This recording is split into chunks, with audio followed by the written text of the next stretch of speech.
Welcome to Stop My Crisis. I'm your host, Vivian Gaspar. Have you started a business yet? Are you thinking of starting one soon? Over 80% of people who start a small business, unfortunately, will fail unless they learn the techniques to help them become the 1 in 5. The 1 in 5 who succeed and become the small business owner who ends up employing many others. We have a great guest with us here today. She is an expert in helping small business owners succeed to not become the statistic. Donna Price, a business and marketing strategist, professional keynote speaker and trainer, and published author. She founded her company, Compass Rose Consulting, in 2003 after over a 20-year career in non-for-profit management and administration. Thank you so much for joining us here today, because I'm very excited to share your knowledge with our audience. Well, thank you. I'm excited to be here. What do you see as the number one problem that small business leaders face today? Well, I think the biggest problem that I see coming into my business is people need more money, which means more customers, more leads. They're More hurting, sales. they're struggling, yes. So what I've always heard is, regardless of what your business is, whether you're an attorney, a CPA, whether you're building widgets, I don't care what your service is. And hey, what if you're an attorney or a doctor or a CPA? If you don't have sales, you don't have clients, you don't have income, you have an expensive hobby, right? Right, exactly. So that's the key. Yes. I know your mission is to help end small business failure. You want to end small business failure. Definitely. You want people to be in that 20% success ratio. So this seems like one of your keys. How do you do that? What is the 5-step formula you mentioned to me? Well, we use a 5-step profit formula where we help businesses look at the key areas to increasing profits. So the 5 steps are more leads. So number one, more leads. More leads, more conversions. More conversions from which leads means, to sales, right? Right, we're converting those leads into sales. More transactions, so the number of times we do business with a customer. Oh wait, isn't that because the more transactions you have from one client or one customer, it's more effective? Isn't it more expensive to gain a new customer than get the same customer to buy more from you? Definitely, definitely. The other way to increase revenue is to increase your prices, so higher prices, and then to increase your profit margin, so more profits. So those are the 5 areas that we start working with people on. And when we start looking at the numbers, small changes in each of those areas can actually have a huge effect on the overall revenue of the business. So if we start talking about number one, more leads, what are some easy tips you can give on that area? Well, I see people doing a lot of things to generate leads, especially with the internet, right? So everyone's got their website and they've got their social media going and they're doing a lot of activity, but it doesn't result in leads. And part of it is because they're using some tactics and they haven't put their full strategy together. So they'll do a Facebook post and it doesn't result in anything. And they need to have that strategy put together so that the person comes to a landing page. But first it starts with that really compelling message. Like, how do you differentiate yourself from all the other people in your profession? Lawyer, there's a lot of lawyers, right? So There's what a ton makes of you lawyers. Yes. What makes you different and special? Right. Or realtors. There's thousands of realtors. So how do you stand out from that crowd? And so you have to create what we call a market dominating position. And that's one of the first steps in putting together your strategic marketing plan, is that market dominating position, so that when people see your ad, they go, wow, I need that. So you just talked about realtors, but a realtor is not self-employed. They have to work for a real estate broker. So part of what you talk about, isn't it also including salespeople that are told to be treated like their own little business? So a realtor, they might work for a broker, but it's treated as their own business. Does that still count as to who you assist? Definitely, definitely, because there's things that realtors can do to make themselves stand out even from the other people in their brokerage. So if I go to a realtor website and I look, there's 25, 50, 100 realtors there, I'm picking from a little teeny picture when I look at that whole page. And it's like, which one do I pick? Do I pick that one? Do I pick that one? I mean, I know a lot of real estate agents, they even have their own website. Exactly. They So- should have their own website. versus relying upon the broker's website. So it applies to small business owners and it applies to all commission salespeople. Definitely. Great. So in addition to more leads, how do you get that to be more conversions into sales from those leads? Well, one of the things that we see happen when we send people to our website is that we have this big website that has a lot of choices, and we're hoping, I call it hope marketing. Hope marketing. I hope that this is going to work. And so instead of having a website that has a compelling offer on it, and by that I mean it's something, we have to get in the head of the people that we're trying to help, right? So what is it that they need? What's the pain that they have? And then my goal is to solve the pain, right? So I need to get in their head.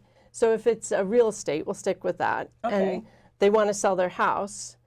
If I want to sell my house, I want to sell it fast. Right. I don't want to be on the market for 6, 10 months. Think about how many times you have to clean your house to get ready for people to look at it. Oh, yeah. It's stressful. I've seen houses on the market for years, right? Well, so, high-end houses could be on the market for a long time. Right. I heard the higher the price depends upon location, the longer it stays on the market. So that's just a very stressful process. Right. So if I'm a realtor, I want to have a compelling offer that lets people know I can sell your house fast. So I'm going to send people to a website to download my report on how I can prep your house to sell it fast.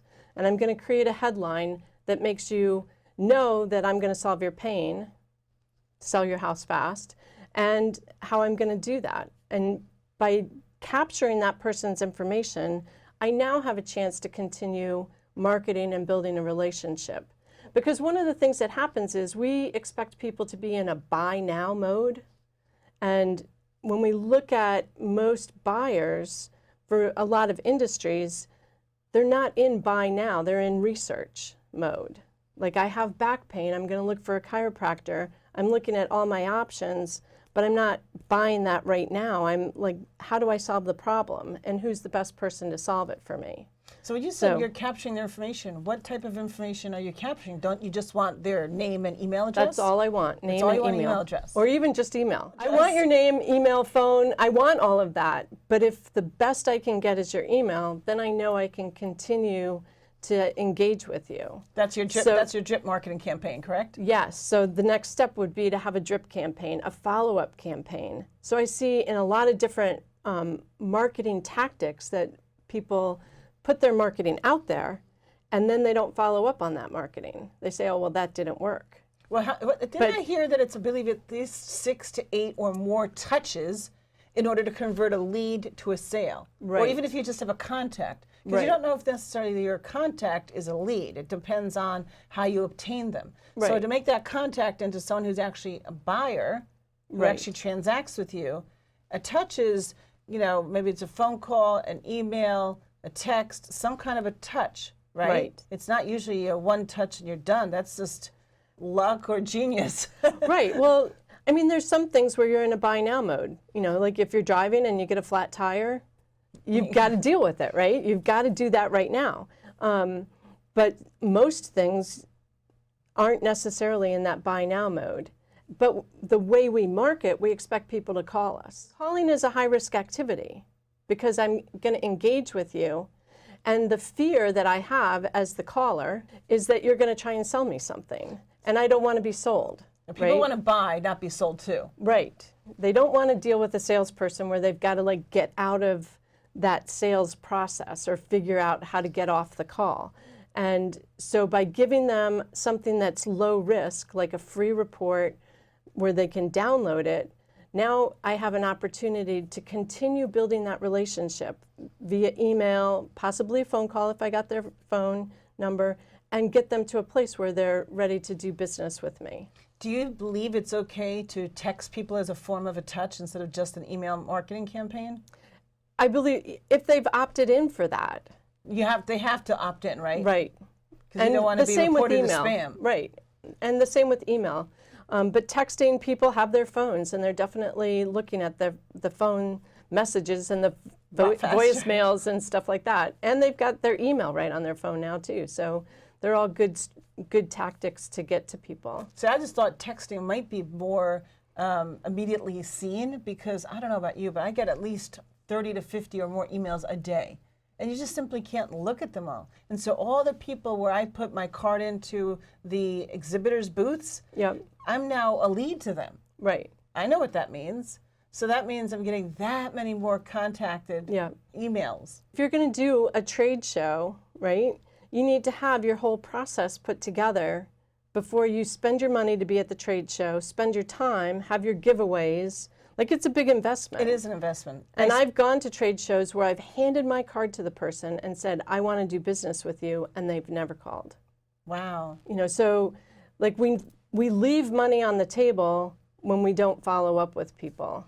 Yeah, I mean, I think it's happened to everyone. I Yeah. mean, yeah, if you go to networking events, you're sitting down, you talk to somebody, but then if you've talked to 10 people, and next thing you know, you get back to the office and your day-to-day operations, and you forget to follow up every time. Right. So I think a lot of value is in the just got to make sure you do your follow-ups, or don't do as many trade shows, or don't do as many Right. networking if you can't handle the quantity of follow-ups, right? Yep. And that's why I love the drip campaign, because once you set it up, it's an automated campaign that's going out to the prospect that gives them information about your services and can give them more information than you can say in your 30-second or 60-second elevator pitch. Even if you see them over and over, they can see something that they say, oh, I didn't know she did that. Oh, that and happens that's to me all what the I time. need. You see the same people, and one more conversation like, oh, wow, I saw an email and I didn't know you did that. Yep. That it really is important.